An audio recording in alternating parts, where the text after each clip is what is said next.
आम्हाला योजना का पाहिजे आहे? 2 पिढ्या त्या वसाहतीमध्ये गेल्या, तर त्या 3 पिढ्या त्या वसाहतीमध्ये गेल्या. छोट्या छोट्या गल्ली बोळे संडास सगळे रोडवरती, रात्री गरोदर महिला असतील, ज्येष्ठ नागरिक असेल, त्यांना जायला अडचण होती.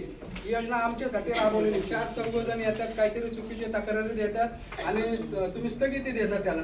तर असं चाललं तर ती योजना कधी पूर्ण होणार? ह्या आम्ही तुमच्यावरती विश्वास ठेवलो, शासनावरती आणि प्रशासनावरती. तुमच्यावरती विश्वास ठेवून आम्ही घरं खाली केली की आम्हाला नवीन घरं मिळतील, आमच्या मालकी हक्काची घरं मिळतील. त्या अनुषंगाने आम्ही योजनेला पाठिंबा दिला. तर एवढ्या सगळ्यांचं जसं मेट्रो स्टेशन झालं तिथं कसं करणार, आपल्याला इथनं हाकलून देणार, 60,000 भाडं देणार, मोगलाई दिशाभूल चालू आहे. आम्ही शासनावरती आणि सरकारवरती विश्वास ठेवून हे करतोय. शासनाचं धोरणच आहे ना झोपडपट्टी मुक्त. आणि पुण्याचं धोरण काय आहे? पुणे शहर 2030 पर्यंत झोपडपट्टी मुक्त झाली पाहिजे. अशी जर 8-10 जण उठून आले, स्थगिती, गुंड येतात, मारतात, आम्हाला तुम्हाला मारून तोडून ऍग्रीमेंट झाली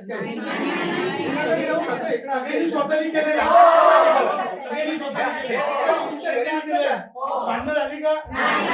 झाली का भांडणं? साहेब, आणि या लोकांनी घर पण त्यांची पाडलीत.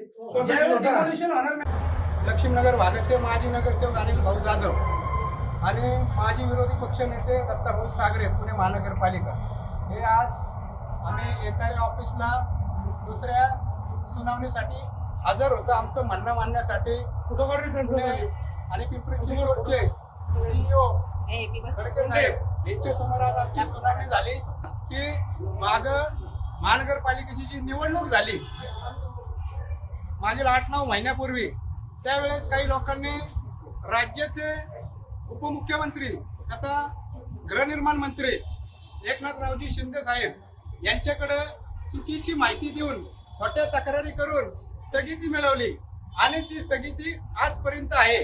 या 9 महिन्याच्या काळामध्ये त्या ठिकाणी स्थगिती बसण्याच्या अगोदर 175 कुटुंबांनी योजना व्हावी म्हणून आपली राहती घरं सोडली आणि त्या बदल्यात बिल्डरने त्यांना भाडं दिलं. आजपर्यंत भाडं मिळत आहे त्यांना.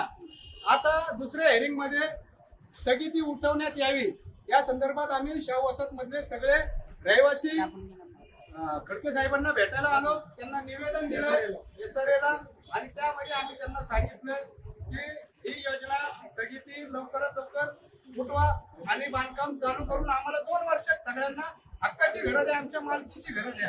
या संदर्भात आम्ही सगळे आलेलो आहे आणि आपल्या सगळ्यांच्या माध्यमातून मला राज्याचे उपमुख्यमंत्री आणि गृहनिर्माण मंत्री सर्वांचे लाडके भाऊ त्यांच्या एकनाथरावजी शिंदे साहेब यांना कळकळीची विनंती आहे की या लाडक्या बहिणींनी